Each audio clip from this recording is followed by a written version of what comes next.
prazer enorme, uma satisfação absurda, sabe? Viver esse momento, viver essa experiência junto de vocês, ver o desenvolvimento da igreja. Me lembro de algumas vezes indo para o templo onde eu dirijo, da Quinta Igreja Evangélica Assembleia de Deus, passar ali, antiga mitoplástica, se não me falta a memória, movimento de carro, entrando o carro, saindo, eu olhar aquilo tudo e pensar assim, um dia eu vou entrar nessa igreja, o movimento aqui é legal, o negócio é diferente, não é? Na verdade, naquele lugar não tive a oportunidade, mas estou aqui junto de vocês, com muita alegria no coração, com muita satisfação, sabe, e assim, motivado por conta, não dos 10 anos, sabe, de uma igreja, ainda criança, tem muita coisa para fluir, não é, como igreja, assim como todos nós, a obra do Senhor, a seara, ela é muito grande, mas motivado por entender que o Espírito de Deus está nesse lugar, e é Ele quem tem gerado crescimento, é Ele quem tem nutrido a igreja, amém? Você crê nisso, amém? Maravilha, eu vou fazer igual o rapaz aqui. Imagina esse menino do louvor, de cabelo comprido, entende? Só no rock para Jesus mesmo. Que voz extraordinária, que coisa boa. Que eu sempre falo isso quando venho pregar nesse lugar. Imagina, vocês são muito interessantes. Trazer um assembleano roxo para pregar nesse lugar, com esse movimento todo, quando está todo mundo correndo de um lado para o outro, eu lá. Por dentro, irmão, só Deus sabe o que está acontecendo. Entendeu? Virando cambalhota, rodando no mistério. Bom demais. Abra sua Bíblia em Mateus 16, 18 a 19. Vamos falar hoje sobre a igreja e suas prerrogativas, ou benefícios da parte de Deus. Mateus, capítulo 16, verso 18 até o 19. Está hoje me acompanhando, a esposa mais uma vez não pôde vir, está na correria dela com a criançada, mas está o obreiro irmão Rafael, pastor Cícero, um amigo também, que tem nos prestigiado, nos abençoado, um homem de Deus, homem companheiro, ajudador, junto de Rafael também, que está ali o tempo todo, estamos lutando, pelejando, subindo no monte, descendo no monte, orando, caindo no monte, levantando no monte, para a honra e glória do nome do Senhor. Você achou o texto, amém? Graças a Deus. Vamos ler então. Diz assim a palavra do Senhor: pois também eu te digo que tu és Pedro, e sobre esta pedra edificarei a minha igreja, e as portas do inferno não prevalecerão contra ela. E eu te darei as chaves do reino dos céus, e tudo o que ligares na terra será ligado nos céus, e tudo o que desligares na terra será desligado nos céus. Amém? Graças a Deus. Eu quero que você participe, me ajude a pregar, entende? Vamos no glória, vamos nos envolver aqui, porque Deus tem coisa grande para gerar para a sua vida, não só hoje, mas durante todos esses dias, amém? A prerrogativa da igreja tem por objetivo facilitar o seu trabalho de propagar o evangelho, que é o reino de Deus, por toda a terra. Para isso, não podemos confundir de onde e de quem procede o sustento para o seu crescimento. Eu queria que você entendesse isso.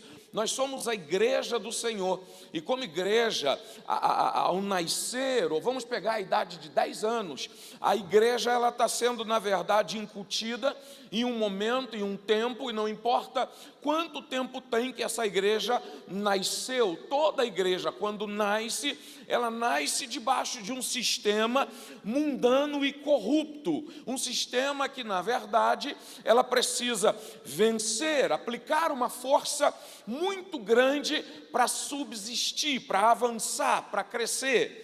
A igreja, na verdade, ela já vem, e quando ela nasce, ela vai enfrentar um adversário que não tem nada a perder, que veio para roubar, matar e destruir, que tem por objetivo fustigar, neutralizar, prejudicar a igreja. E ela vai nascendo, ela vai crescendo, ela vai se desenvolvendo, e ela precisa de espaço, ela precisa de certos benefícios para conseguir superar todas as adversidades.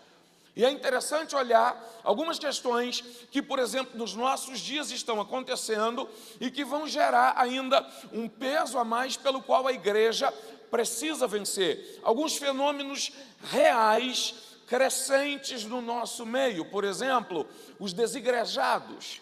Pessoas que, na verdade, não querem estar dentro da igreja, querem a bênção de Deus, querem ser agraciados pelo Senhor, mas não querem viver em comunidade, não querem estar na igreja, não querem cultuar ao Senhor, não querem, na verdade, vestir a camisa para poder frutificar e testemunhar, vivenciando os benefícios dos quais o Senhor está gerando para a igreja.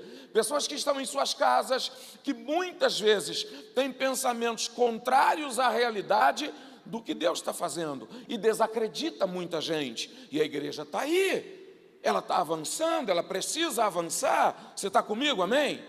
Maravilha. Além dos desigrejados, nós temos os desagregados, pessoas que, na verdade, vêm à igreja, mas não querem também assumir nenhum compromisso com ela.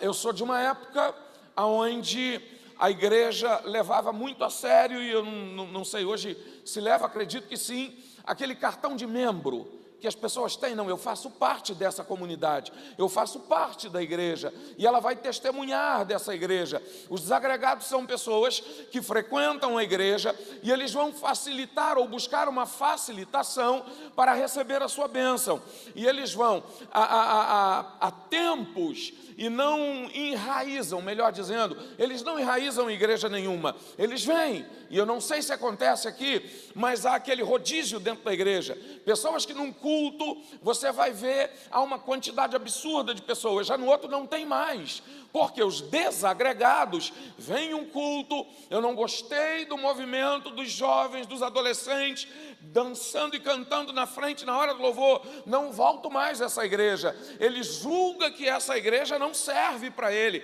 e ele vai buscar outra igreja, e ele vai achar outro defeito, ele vai achar outro problema, outra dificuldade, e ele acaba não se enraizando em lugar nenhum. E isso tudo vai trazer um prejuízo, um peso para a igreja. Vai trazer a ideia de um desânimo. O inimigo da igreja, o adversário da igreja, vai gerar essa questão. Porque é interessante olhar como que há uma necessidade de movimento, de multidão, de ajuntamento, que nós temos, seres humanos. Precisamos disso. E você vem à igreja e não é errado esse padrão. Claro e evidente que nós viemos para buscar Jesus, amém?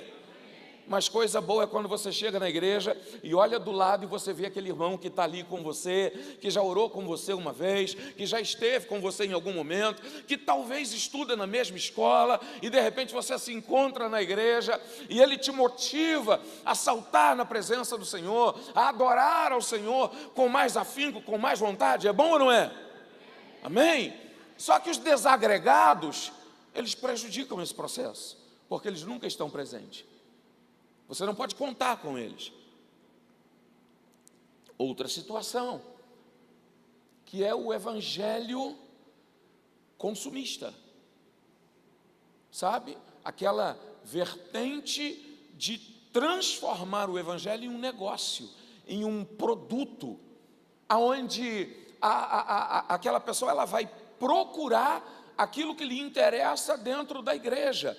E a gente, às vezes, na liderança, você se vê forçado a trabalhar alguns padrões, e você tem igreja que é especialista na campanha do amor, igreja que é especialista na família, e eu acho extraordinário, porque às vezes, de uma forma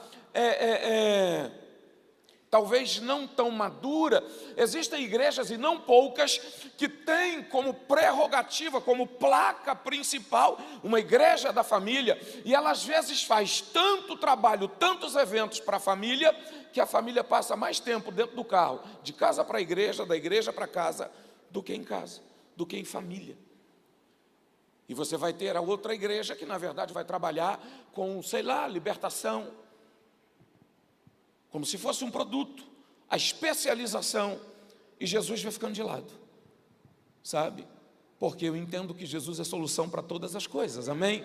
Eu entendo que Jesus é recurso para todas as coisas, amém? Eu entendo que Ele é digno de todo louvor, de toda adoração. E ainda você vai ver pessoas dentro da igreja, nesse contexto de transformar o Evangelho em um produto vendável, aonde a sua pessoa, a prerrogativa dela, ela quer estar nos holofotes, ela quer estar sendo observada por todas as pessoas, e se ela não perceber que ela é destaque, ela não produz. Isso tudo tem no nosso meio, e o problema é que isso atrapalha o desenvolvimento, o crescimento da igreja. Então a gente vai nascendo e crescendo como igreja em um ambiente como esse, um ambiente muitas vezes hostil, um ambiente muitas vezes prejudicial, e às vezes não entendemos a realidade do que é ser igreja. A tradução do grego é eclésia, amém? E eclésia, na verdade, vai falar de uma multidão que é tirada da sua casa para pleitear algo. E eu fico olhando Mateus capítulo 16, o texto que nós lemos, em um determinado momento Jesus vai questionar os discípulos: quem os homens dizem que eu sou? Aí eles vão dar lá as suas informações, e é interessante olhar que quando a resposta é de forma externa, eu vou falar do que as pessoas estão dizendo, do que a multidão está dizendo, eu sei responder. Mas aí Jesus vira e diz: e vós, quem dizeis que eu sou?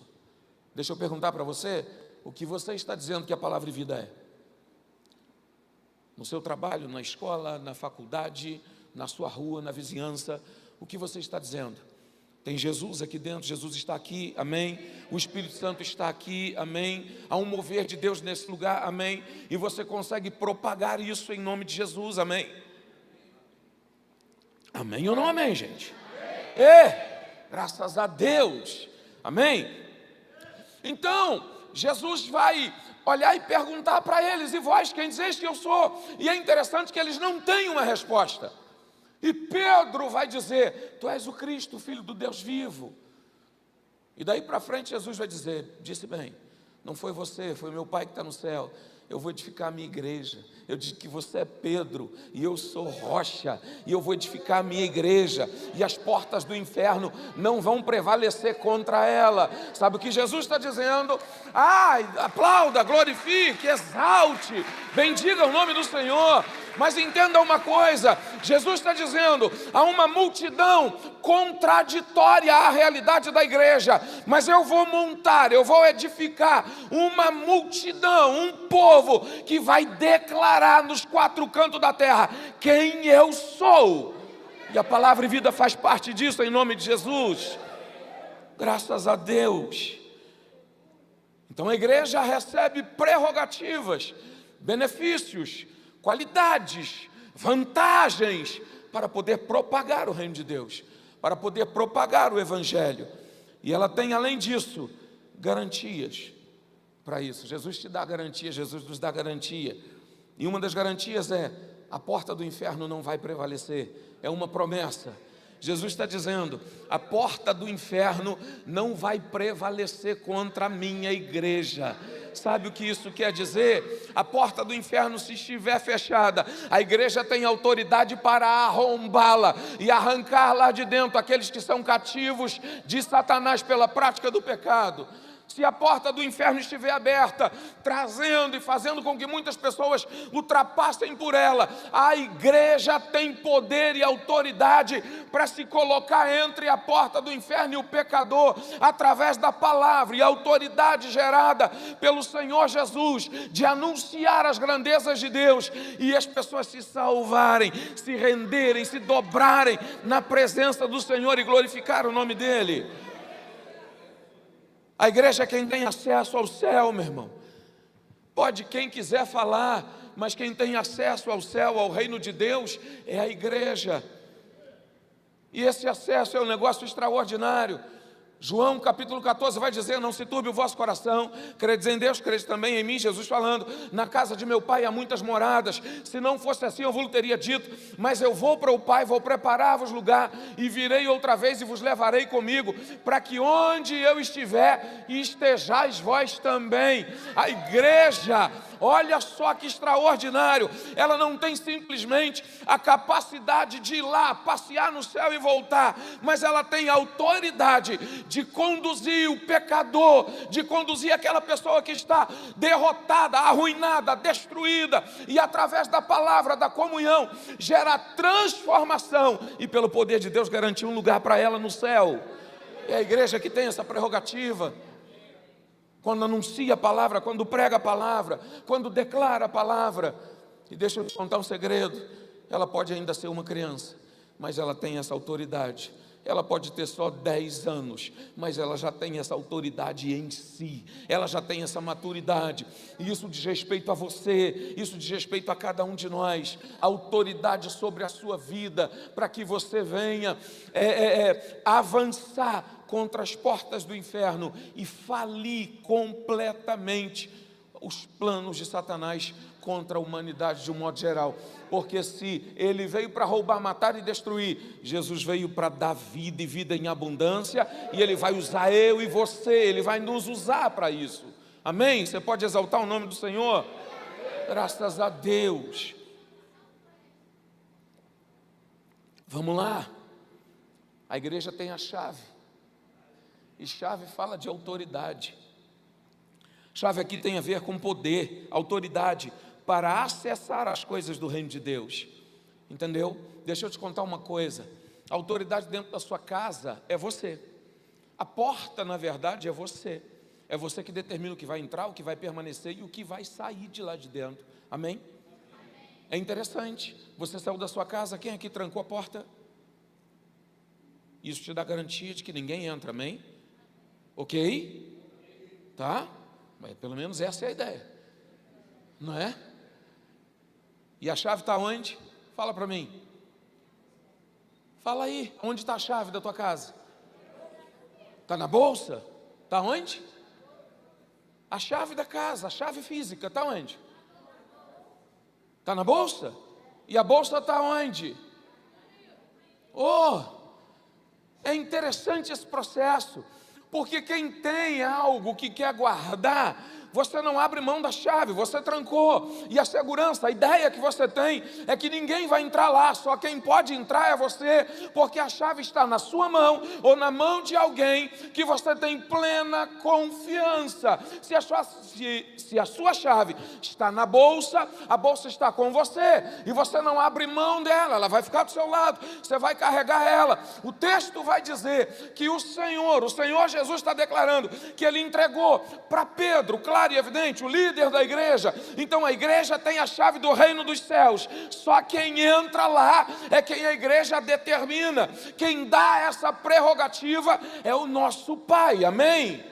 Eu queria que você entendesse que isso é um nível absurdo de autoridade. É autoridade para vencer as trevas, é autoridade para neutralizar a enfermidade, é autoridade para acessar o reino de Deus e os benefícios do reino de Deus a hora que você quiser. A palavra do Senhor vai dizer que você crendo, eu crendo, se a minha palavra, se vós estiverdes em mim e a minha palavra estiverdes em vós, pedireis o que quiseres e vos será feito ou dado. Você já parou para pensar na autoridade que você tem?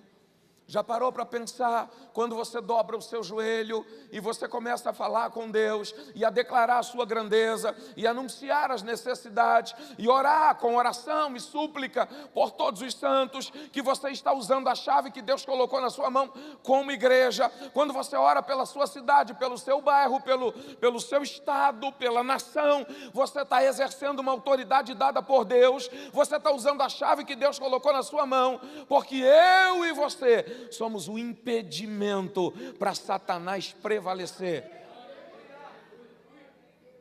É o Espírito Santo na sua vida, sou eu e você, cheio do Espírito Santo, que vamos restringir o anticristo de assumir o seu governo. Enquanto eu e você estivermos aqui, quem manda nesse lugar, quem manda nessa terra, quem manda nesse lugar, somos nós, porque o Senhor garante isso para nós. Aleluia! Bendito é o nome do Senhor. Eu preciso tão simplesmente acessar isso. Autoridade para tramitar no mundo espiritual. Saber que a tua oração, quando eu era garoto, eu aprendi que se eu estiver errado ou se eu tiver algum problema, a minha oração não passa do teto. Quem já ouviu isso aí? Bastante gente. Deixa eu te contar um segredo. Sua oração não precisa passar do teto. Jesus está em todos os lugares, Deus está em todos os lugares. Amém?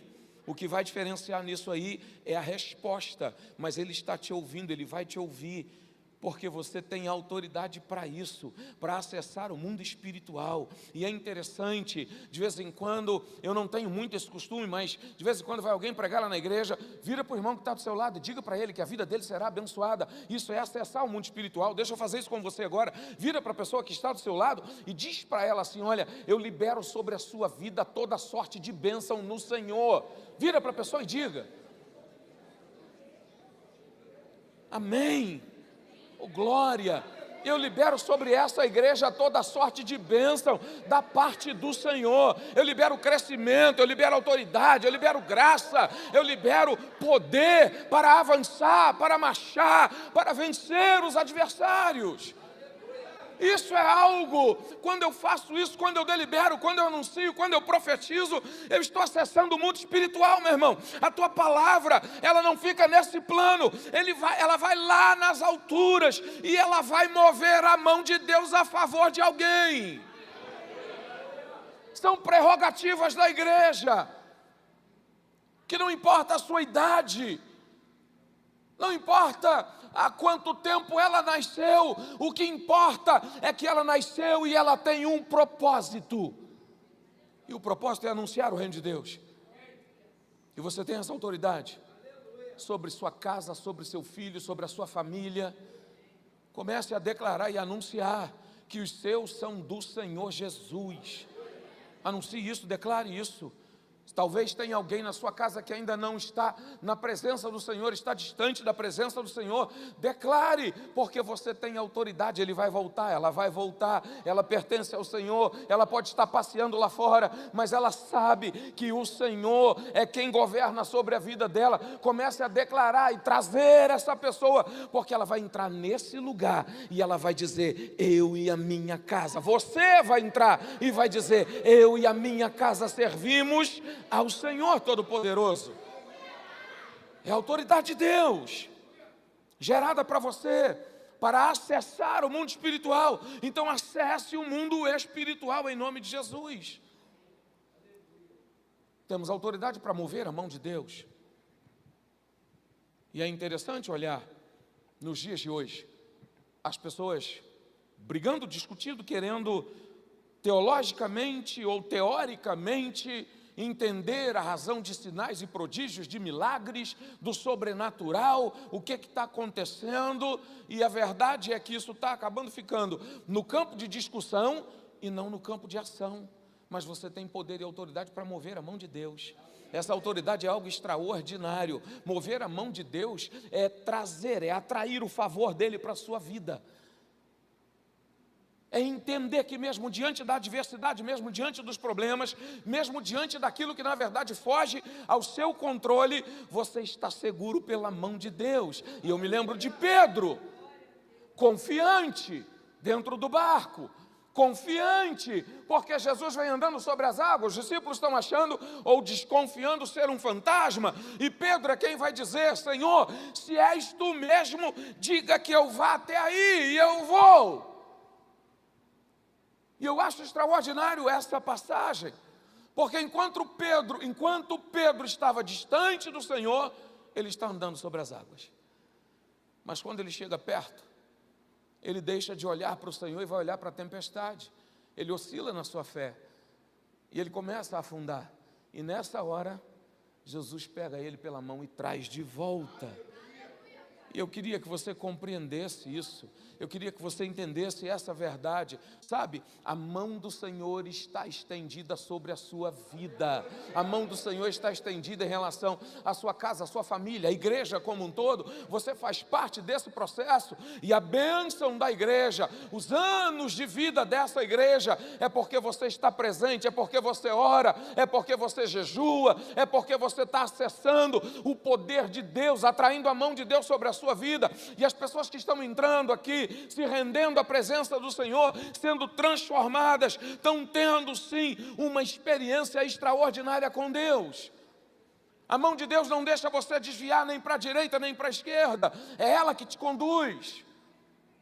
A mão de Deus pode ser a representação do cajado, ou representada pelo cajado do pastor, que tem autoridade para ensinar, para conduzir o povo. E quando você chega a esse lugar para ouvir a palavra, seja uma palavra que te empolgue, te impulsione, ou uma palavra que te corrija, entenda, é a mão de Deus sobre a sua vida. Podemos reconhecer a mão de Deus através da figura do pastor, que é o anjo da igreja, é aquele que vai corrigir, é aquele que vai conduzir, é aquele que vai reposicionar, redirecionar você. É aquele que vai dizer, vai, segue, avança, ou te segurar, para você não se desviar. Então honre. Estava antes do culto começar falando, eu não tenho nenhuma característica de pregador itinerante. Eu não consigo repetir mensagem. Pregador itinerante, às vezes, tem uma vantagem. Não é verdade? Ele pode pregar o mesmo sermão em várias igrejas diferentes, e ele só vai aprimorando esse sermão. Eu não consigo fazer isso. Cada lugar que eu vou, eu tenho que pregar uma palavra diferente. E é interessante como que às vezes a gente convida pessoas para ministrar, e é uma maravilha, extraordinário. Às vezes você não tem noção, mas aquele pregador que vem aqui e ele lida na itinerância, e não é errado, não é nenhum problema, ele está ministrando um sermão e parece que tudo se alinha perfeitamente, tudo vai num nível extraordinário, empolga a igreja toda. Ele, cada vez que prega aquele sermão, ele vai aprimorando. Agora você precisa valorizar o seu pastor. E talvez, para muitos, a palavra do pastor é só um arroz com feijão, em detrimento do itinerante, que é um churrasco. Mas você precisa valorizar o arroz com feijão do seu pastor. Sabe por quê? São palavras diferentes, com o mesmo peso, no mesmo nível de autoridade, para o mesmo público, sempre. Então ele tem que trabalhar ali, para trazer algo no mesmo nível de qualidade, para gerar transformação, todas as vezes que ele vem ministrar uma palavra diferente, uma palavra revelada, fresca, vinda do céu, que pode não vir com tanta empolgação, mas é aquela palavra que vai gerar para você nutriente, correção, sustentação, alicerce, para que você possa avançar. Então entenda, a manifestação da mão de Deus através da vida do seu líder. Amém? Maravilha. E vamos lá. Preciso saber quanto tempo eu tenho. 21 horas. Fala para mim. É? Ih, que legal, a igreja, achei que é outra coisa. Está aqui direitinho. Então tá. Vamos lá. Alguns aspectos interessantes para a manifestação do poder de Deus. Eu queria que você compreendesse esse detalhe. Melhor lugar ou lugar mais seguro para um bebê é o ventre da mãe. Já reparou isso? Todo o universo dele, enquanto ele ainda não nasceu, está ali. Ali ele se sente protegido, acolhido, guardado, sabe? Recebe tudo o que ele precisa. E ele não tem noção nenhuma do mundo que o espera aqui fora. Assim foi você. Uma briga absurda de não sei quantos milhões de espermatozoides, que lutaram numa corrida, num frenesi absurdo. E você foi o mais rápido, o mais veloz, o mais resistente, o mais forte, E deixa eu te falar uma coisa, talvez você nem tenha sido projetado para nascer pelos seus pais, mas Deus projetou você, Ele anunciou que você seria um vencedor, aleluia! E aí eu e você precisamos entender, dá o tempo devido, nasce a criança, um mundo completamente inovador e diferente. Antigamente, nascíamos com os olhos fechados, levava semanas para abrir os olhos, dias, melhor dizendo, para abrir os olhos. Quando não nascia chorando, tapinha no bumbum para poder dar aquele susto, chorar, encher o pulmão e fluir. Hoje já nasce, se bater no bumbum, a criança vai virar para trás e perguntar para o médico por que eu estou apanhando. É mais ou menos assim o processo, não é?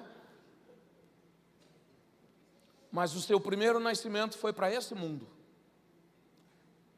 Foi para compreender e entender a realidade desse mundo, sabe? E você recebeu uma herança adâmica que te aprisiona a essa realidade, que faz com que talvez a primeira característica, a primeira reação é resistir à vontade e o propósito de Deus. E se você não for confrontado em relação à prática do pecado, a tendência natural é se misturar à sociedade, se misturar a esse sistema corrupto, que eu disse no início, pelo pecado, corrompido pelo pecado, e você vai viver uma vida muitas vezes destruída, como nosso irmão que testemunhou aqui. E quantos de nós vivemos desgarrados? Só que existe, quando você nasceu já existia a igreja, já existia um mover de Deus, você foi alcançado pela palavra, você foi confrontado pela palavra, você se rendeu à realidade da palavra, reconheceu o seu estado de miserabilidade, reconheceu a necessidade de encontrar com Jesus, e Jesus trouxe para você uma condição completamente inovadora, diferente, naquele momento em que você se rendeu ao Senhor, no primeiro amor, naquela época, aquele momento que você não perdia um culto, porque estava sendo nutrido pelas coisas do céu e descobrindo uma realidade completamente diferente. E aí a Bíblia vai classificar esse momento como um novo nascimento. Porque essa pessoa presa à prática do pecado, a essa condição corrupta, ela morre para o mundo, amém? E ela vai nascer para Deus. E nesse momento, você nasceu para as coisas do Espírito. Você nasceu para uma outra realidade, é o mesmo processo, só que agora uma outra realidade. Essa pessoa que agora se rendeu ao Senhor Jesus, ela tem uma capacidade, uma sensibilidade para ouvir a voz de Deus. Ela agora não é mais dominada ou escrava do pecado. Romanos 8:1 vai dizer: nenhuma condenação há para os que estão em Cristo Jesus, que não andam segundo a carne, mas segundo o Espírito.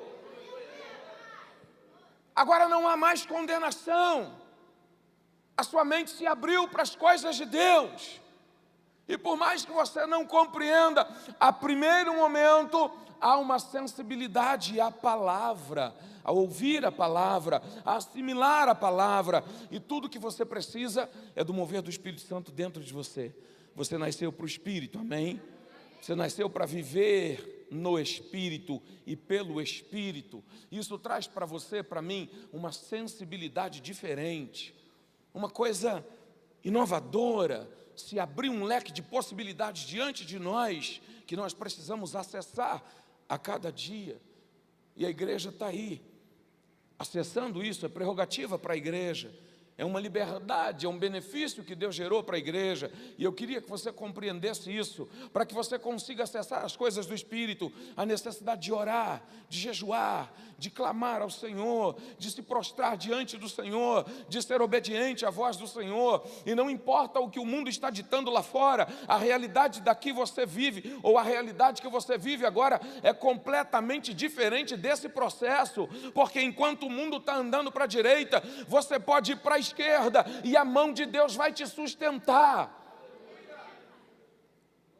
Ainda que o mundo diga que a necessidade é correr, você pode permanecer parado, porque você não perde tempo, você não vive no Cronos, onde a realidade é nascer, crescer, reproduzir, envelhecer e morrer. Você vive no Kairos, e Kairos é o tempo de Deus, onde um dia é como 1000 anos e 1000 anos como um dia. não há prejuízo mais, porque você agora pertence ao Senhor. Somos do Espírito. A igreja primitiva compreendeu essa verdade. Ela entendeu isso. E Atos dos Apóstolos, capítulo 2, versículo 42 e 47, vai trazer para nós algumas prerrogativas da igreja, ou algumas, melhor dizendo, responsabilidades, alguns deveres que a igreja tem. Eu quero ler com você. O primeiro deles: perseveravam na doutrina dos apóstolos. Agora você tem acesso à palavra, você compreende a palavra, e precisa perseverar, precisa avançar. Eu vou te dar aqui a receita para um milagre começar a acontecer, é perseverar. Porque fé, meu irmão, todo mundo tem. A diferença é em quem está depositada a nossa fé. É o alvo que nós lançamos a nossa fé. Amém? E aí eu e você precisamos entender a necessidade de perseverar. Perseverar na doutrina, no ensinamento, na palavra. E nos dias de hoje, muitas igrejas, muitos líderes, muitas pessoas estão se perdendo, relativizando o Evangelho, relativizando a palavra, relativizando os mandamentos do Senhor para a nossa vida. Em todo tempo precisamos ser corrigidos, redirecionados. Então persevere na doutrina, persevere naquilo que você recebeu, que é a palavra do Senhor, para que você não erre. A ordem de Deus para Josué, para conduzir o povo, foi: medita no livro dessa lei, ou nas palavras desse livro, todos os dias, de dia e de noite. Não te desvie nem para a direita, nem para a esquerda. Se a Palavra Vida quiser completar 11 anos, se quiser completar 12, 20, 30, 40, 50, precisa perseverar na doutrina dos apóstolos, amém? Precisa perseverar na palavra.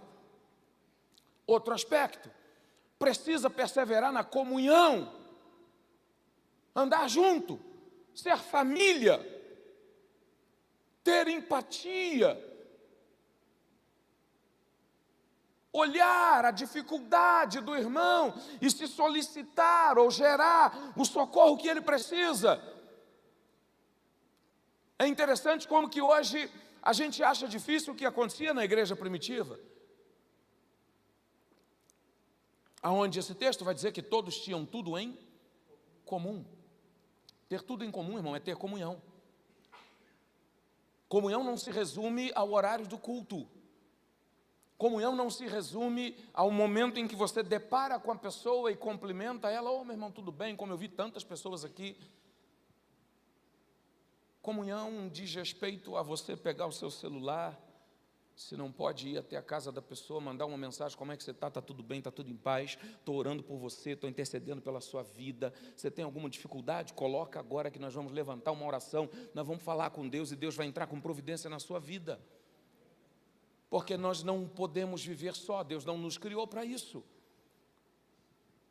Então precisamos ter comunhão, precisamos andar juntos. A minha esposa, ela é extraordinária. Mãe de um menino desse tamanho, eu também, Arthur. E se ela estivesse aqui no início do culto, Jesus Cristo, ela ia cair no meio dessa meninada e correr para um lado e correr para o outro, e não estava nem aí. Ela não quer nem saber se a igreja é a que ela está acostumada. Ela só entende que se tem festa, ela vai festejar. Enquanto ela festeja por fora, eu festejo por dentro. Entendeu? Primeira vez que eu fui no retiro da Palavra e Vida, não lembro bem, na hora do louvor, e eu estou lá e de repente arrasta a cadeira e arrasta para lá, e começa todo mundo e corre para um lado e corre para o outro, e eu dei 2 passos para o canto, encostei na parede, falei: Jesus, o que é isso, meu Pai? O que está acontecendo? E aquilo vai contagiando, vai entrando, aquela alegria vai gerando algo dentro da gente, e é interessante olhar a necessidade, a condição de comunhão. Nós somos um povo pentecostal, amém? Quem aqui é batizado do Espírito Santo, amém? Quem aqui é batizado do Espírito Santo e exercita o falar em línguas, amém? porque isso é uma necessidade. Você não pode paralisar isso. Você precisa testificar que há algo de Deus dentro de você e ninguém pode te parar. Eu costumo dizer na igreja lá onde eu dirijo, se você der um glória a Deus e alguém olhar para o teu lado meio desconfiado, dá um glória virado para ele, glória a Deus, aleluia, para que ele entenda e se motive, que ele precisa exaltar o nome do Senhor. Precisamos exercitar isso, precisamos dar lugar a essa realidade. Isso também é comunhão. Dançar no Espírito, fluir. Se você olhar para mim, você vai ficar assim mesmo. Só observando.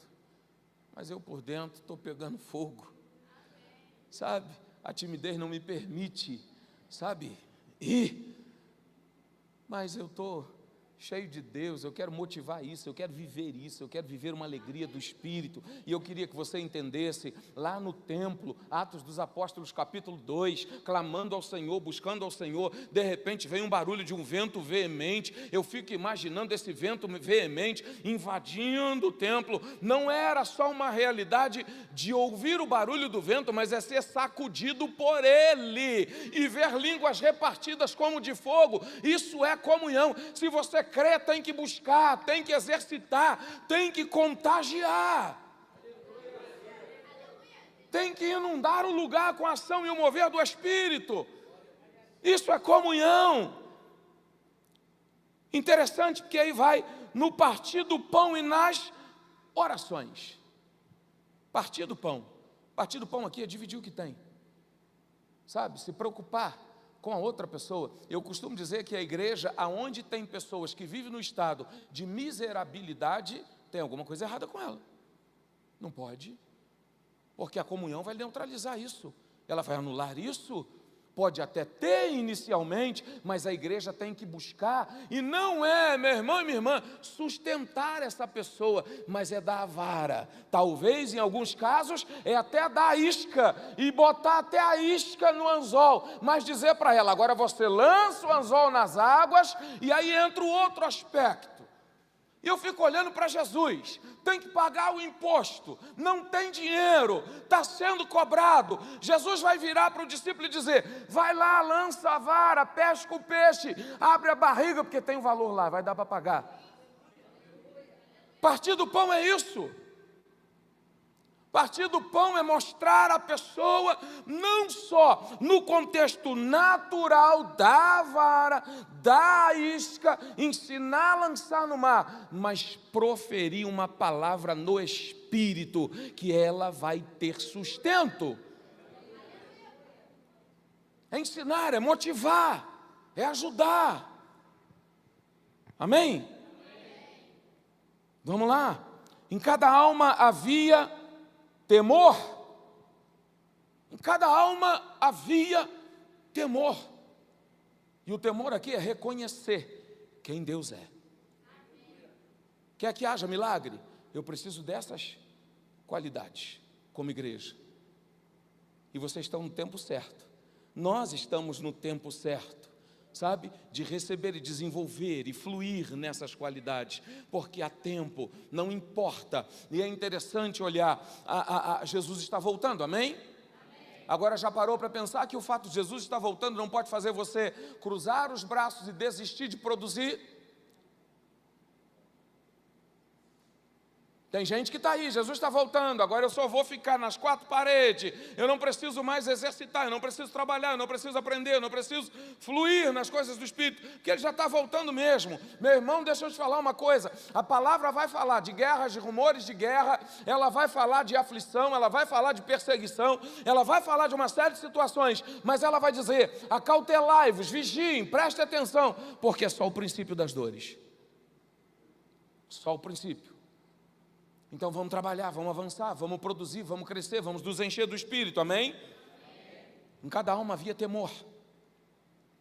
Temor aqui é responsabilidade, temor aqui é submissão, temor aqui também é medo, mas o medo que te leva a uma responsabilidade, o medo que te leva a preparar-se, o medo que te leva a uma submissão à vontade do Senhor. Temor aqui é entender que quando Deus manifesta o poder dEle, nós somos transformados. Temor aqui é não fugir da presença do Senhor. Temor aqui é não fazer como a nação de Israel, que quando vai clamar a Moisés, ou pedir a Moisés para que Deus fale com eles, e aí Moisés declara que eles precisavam se preparar, se consagrar, porque no dia seguinte, não me lembro agora, Deus iria falar com eles. Daqui a pouco eles estão no pé do monte, e aí o monte começa a fumegar, e Deus manifesta o poder, e eles vão querer sair dali, porque vão temer ao Senhor, vão se distanciar do Senhor com medo de morrer, e eles vão dizer: fale o Senhor, Moisés, fale você, porque se a gente ficar aqui, Deus vai matar a gente. Deixa eu te falar uma coisa,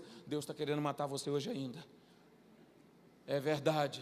Deus está querendo que você morra para o mundo, Deus está querendo que você morra para o orgulho, para a vaidade, Deus está querendo que você morra para a influência do mundo sobre a sua vida, na sua casa, na sua família. Deus está querendo que você morra para a sua particularidade, para viver a verdade do que Ele propõe para você e para mim como igreja.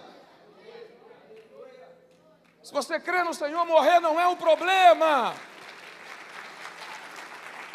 Aleluia! Aí o que acontecia depois dessas características? Muitos sinais e prodígios aconteciam no meio da igreja. Sabe qual é o problema nosso hoje?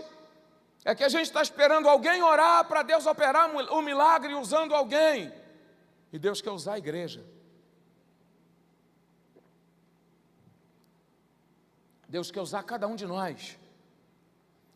Enquanto você está esperando alguém se movimentar, Deus está esperando você se movimentar na presença dEle. Obrigado, meu irmão. Deus está esperando você tomar a iniciativa. E eu fico olhando a ousadia. A palavra de Deus vai dizer: jovem, vos escrevi porque sois fortes e vencestes o maligno. Ok? Olha para a igreja, vocês 4, olha lá, olha esse povo todo aí. Deixa eu falar uma coisa para vocês. Quem de vocês tem ousadia, coragem? Pastor Sérgio, elas nem sabem o que eu vou dizer, já estão dizendo: eu tenho.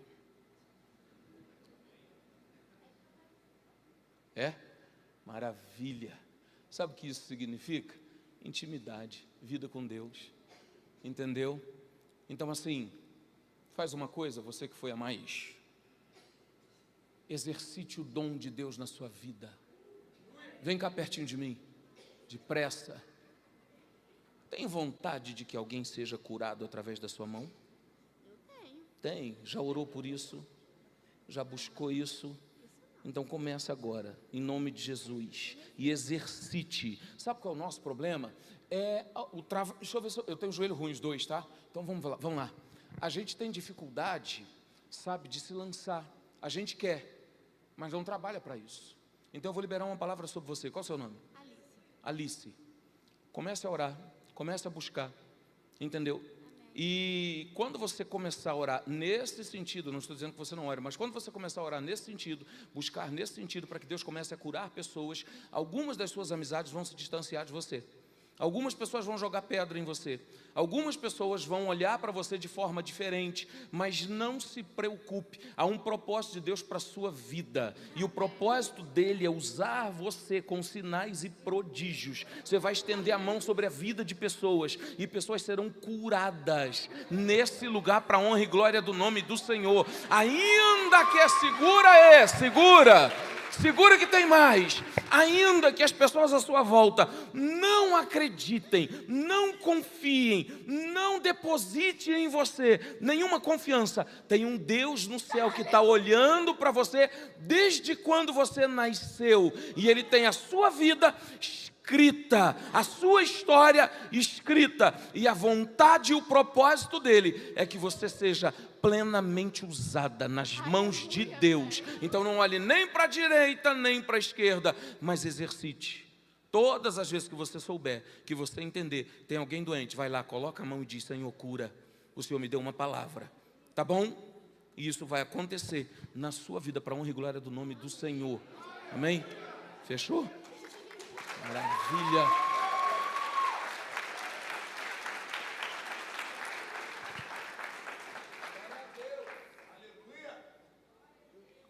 Nós precisamos ir além.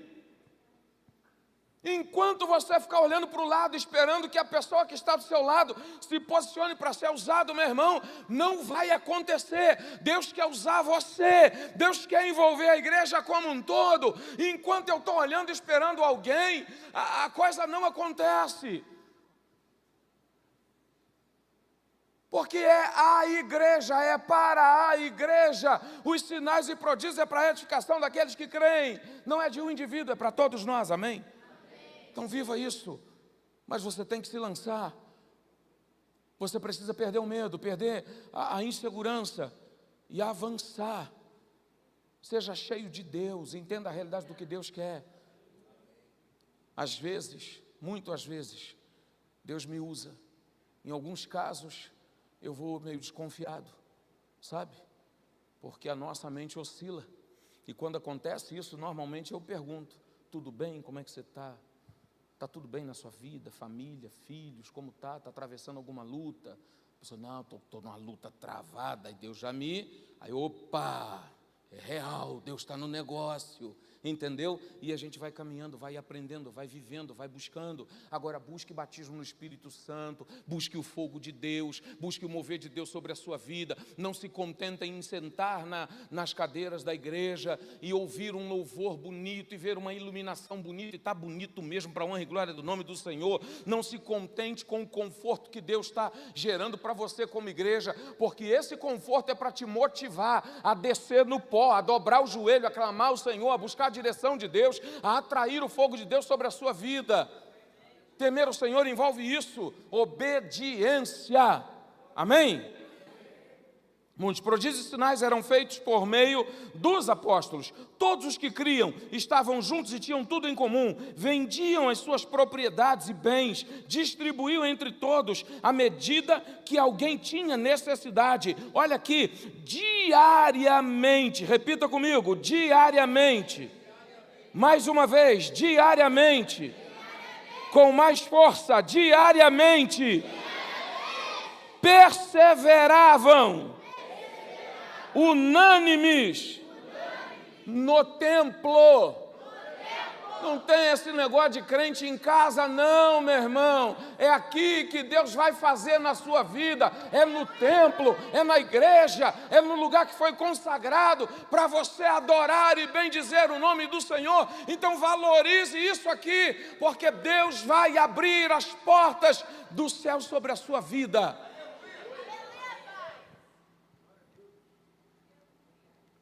Deu a hora. Entenda isso. Viva o que Deus está determinando diariamente. Perseveravam unânimes no templo, partiam o pão de casa em casa e tomavam as suas refeições com alegria e singeleza de coração, louvando a Deus e contando com a simpatia do povo. Enquanto isso, o Senhor lhes acrescentava dia a dia os que iam se salvando ou sendo salvos. Valorize esse lugar. Estabeleça reuniões de orações cada vez mais. Junte o grupo. Vocês, junta no cantinho de vocês. Não interessa. Só para vocês agora. Dobra o joelho e ora. Do jeito de vocês, na forma de vocês, com a simplicidade de vocês, porque o Espírito Santo vai encher, vai mover e vai contagiar as pessoas que estão à volta. É para você, é para nós, é para todos nós. Mas valorize o templo. Entenda esse lugar. Tem uma arca aqui, ó, simbolicamente. Toda vez que alguém vem a esse lugar para pregar a palavra, ele está usando a arca.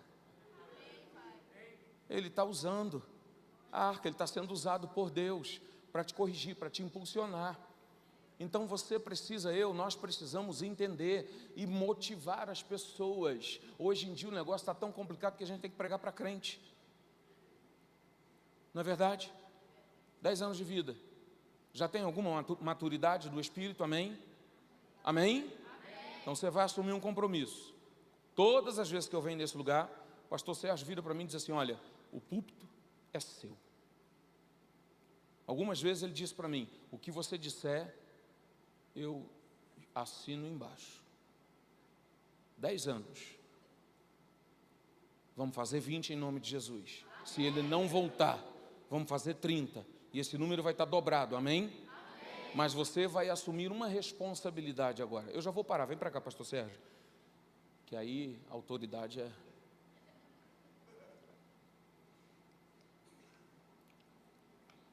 Você vai assumir comigo uma responsabilidade. Ele falou que o púlpito era meu. Eu não vou levar embora, eu quero voltar aqui outras vezes. E ver o negócio, sabe? Vem para cá, pertinho de mim. Você vai assumir uma responsabilidade comigo a partir de hoje. E vamos lá. Quantos anos você tem? 13 anos. Tá? Deixa eu falar uma coisa para você. Fé é maturidade e responsabilidade relacionado às coisas do Espírito. Mas é completa irreverência em relação às coisas naturais. Quem tem fé não tem juízo não, meu irmão. Amém? Por que eu estou falando isso? Eu mal disse para ela o que eu ia falar e ela já está dizendo, sou eu. Então aqui, quem quer assumir esse compromisso comigo? É de Deus. Você vai se responsabilizar. Quantas, fala o número de 1 a 10. 10? Ok. Palavras do seu? Palavras do seu? Você vai se responsabilizar, ainda que seja inicialmente pelo Zap, contactar pelo menos 10 pessoas que você não tem visto na igreja. Amém? Amém? Você vai contactar. Não tem nenhuma importância se uma pessoa receber 30 mensagens. Não tem problema, sabe? Mas você vai assumir essa responsabilidade e vai convidar essa pessoa para amanhã estar aqui adorando e bendizendo o nome do Senhor. Aí você vai falar, pastor, mas já são 9h30. É rapidinho, meu irmão. O senhor concorda? É? Com certeza. Opa, liga aí, ó. Com certeza. Com certeza. Ei! Aplauda o nome do Senhor. 10 pessoas. Fale com 10 pessoas. Anuncie o que Deus vai fazer aqui amanhã, anuncie o que Deus vai fazer depois, anuncie o que Deus vai fazer até domingo e se responsabilize por elas. A gente tem uma dificuldade absurda, sabe qual é? Pastor, muito prazer estar aqui, dividir isso aqui com o senhor agora. Glória a Deus. Entendeu? Sabe qual é a nossa dificuldade? É achar assim, mas eu tenho que carregar aquela pessoa até quando? Até ela aprender a andar sozinha, meu irmão. Jesus faz isso com você. Ele não reclama, e a gente às vezes barbado velho, vacila, oscila, tropeça, faz biquinho, não quero mais. Deus quer que você cresça, Deus quer que nós possamos crescer. Então se tem necessidade, a pessoa que você conhece, se ela tem necessidade de você parar o carro na casa dela, botar ela dentro do carro e trazer para cá, faça isso e Deus vai te recompensar em nome de Jesus. Glória a Deus. Mas faça algo para que haja um crescimento além desses 10 anos. Fique de pé em nome de Jesus. Cadê a família? Cadê todo mundo? Pastora Beth. Pastora Beth. Vem para cá. Pastora Thaís. Pastor Felipe. Isso. Deus está falando comigo desde a hora que eu cheguei ali. Há um cajado e uma unção sobre a vida desse homem e da família como um todo, sobre essa igreja. Glória a Deus. Sabe? E Deus quer, na verdade, deixa eu te falar uma coisa, Deus está honrando vocês, porque Ele não dá igreja para pastor, mas dá pastor para a igreja. Amém. É assim que funciona, sabe? Então assim, vem para cá, PH. Isso. Tem mais gente? Traz pai, todo mundo, mãe. vem para cá. Tiago, cadê o Tiago? Vem para cá, você vai sair do seu lugar agora. Tiago. Você vai vir aqui à frente, nós vamos amontoar aqui, ó. Vem para cá com as suas mãos estendidas, vem para cá orando, vem para cá clamando. Todo mundo pode vir, sai do seu lugar, vem para cá. Baguncei a igreja agora. Pode vir, gente.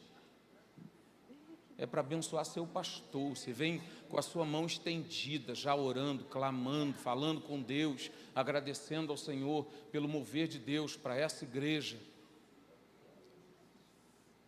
Pode vir isso, vem todo mundo, vem para cá. Você foi abençoado por Ele, agora vai abençoar em nome de Jesus. É com fé, com ousadia, com autoridade. Estão pedindo para chegar mais para cá, para ficar bonito na foto. Entenda o valor disso. Frutificar. Isso é frutificar. Quem aqui já comeu tâmara? Tâmara. Você sabia que quem planta tâmara não come? Sabia disso? Quem planta normalmente não come. Ela leva de 60 a 100 anos para frutificar. Quem planta dificilmente vai comer. Sabia? Você não vai comer o que você plantou. Não dá para plantar. Evangelho tem um processo muito interessante nisso aí, meu irmão. Tem coisa que ele está plantando na sua vida que talvez ele não vai colher. Tem coisa que PH está plantando, que Thaís está plantando, que o filho deles vão plantar e vai plantar na sua vida ou na sua família. A gente nem sempre colhe o que planta nesse sentido, mas entenda uma coisa, Deus está sustentando e Ele vai sustentar essa igreja. Eu quero convidar você a fechar os seus olhos. Eu quero convidar você a plantar algo na vida dessa família. Eu quero convidar você a reconhecer o que Deus gerou no coração do nosso irmão, pai do pastor Sérgio, no coração dos pais da pastora Beth, de quando o teu filho saiu, Rio de Janeiro, lá do Rio de Janeiro, e veio para cá. Ele contou para mim um pouquinho da história em um determinado momento e desafiou talvez medo, insegurança, uma série de situações, uma série de dificuldades, para que hoje essa igreja estivesse completando 10 anos. Para que hoje você tivesse um lugar para adorar e bendizer o nome do Senhor. E esse lugar, deixa eu te falar uma coisa, a gente precisa parar de olhar para a igreja e ver a igreja como um coletivo, e ver a igreja como, sabe, um amontoado de coisas, de lugares, porque essa igreja é única, assim como a Quinta Igreja é única, ela tem a característica certa para você, que está plantado nesse lugar. Eu não sei se você conhece como o olheiro planta o barro na roda lá, é um negócio abrupto, ele não pega aquela massa de barro, de argila e simplesmente coloca ali, porque na hora que a roda girar, ele vai cair, mas ele pega aquele barro umedecido e ele bate com força, ele planta na mesa, para que ele fique preso ali. E você que está aqui essa noite, foi plantado nesse lugar, com um objetivo, que é frutificar. Frutificar, e para que você possa ter o seu processo de frutificação estabelecido e iniciado, o primeiro fruto que você precisa produzir é a intercessão por essas pessoas que pertencem ao Senhor. Então agora nós vamos orar por eles, declarar um mover de Deus sobre a vida deles, abençoar a vida deles. Talvez aconteçam coisas nesse lugar que nem sempre você concorda, mas se submeta. Nem sempre você aceita, mas se submeta. Não é porque a responsabilidade é deles, é porque vem do céu. Vem do céu. Foi Deus que deu eles para vocês. Amém? É assim que funciona.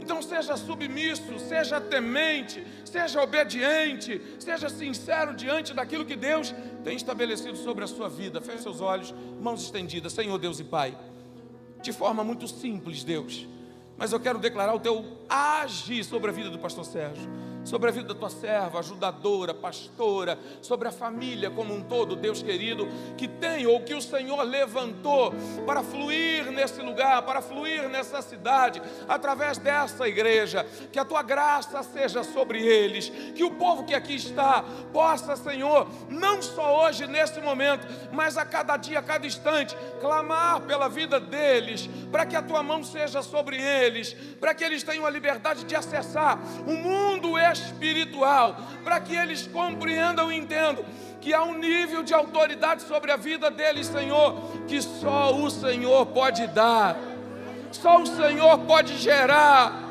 Há uma autoridade para exortar, para ensinar, para ministrar, para declarar a tua vontade, Pai. Há uma autoridade, Senhor, para que o sobrenatural aconteça de maneira plena. Então, Deus, que o teu servo sinta o peso da tua glória, que ele sinta o peso da tua presença, que ele compreenda que essa história tem muito mais, Pai, que o Senhor vai levar essa igreja a lugares inimagináveis, meu Deus, e que há ainda crescimentos maiores, há processos e desejos, objetivos, planos, projetos no coração do teu filho, Senhor, que de uma forma natural, talvez ele nem veja a concretização, mas é o Senhor quem estabeleceu, é o Senhor quem faz, é o Senhor quem determina, é o Senhor quem estabelece o tempo, é o Senhor quem estabelece o propósito, é tua a vontade, meu Pai. Então, em nome de Jesus, começa, Senhor, a realizar aquilo que ainda está na gaveta, começa a estabelecer ainda aquilo que ainda na mente e no coração do teu servo não fora estabelecido. Começa, Senhor, meu Deus, a realizar sinais e prodígios de forma sobrenatural sobre esse lugar. Levanta, Senhor, uma igreja forte, levanta uma igreja destemida, levanta uma igreja corajosa, levanta uma igreja como um exército, não só como um exército, mas como um numeroso exército, obediente à tua vontade, que vai marchar, que vai avançar, que vai romper as trincheiras, que vai à frente, experimentando o sobrenatural. Em nome de Jesus, aplauda o nome do Senhor. Exalta, mistura com glória. Aplauda mais forte em nome de Jesus, mistura isso com glória.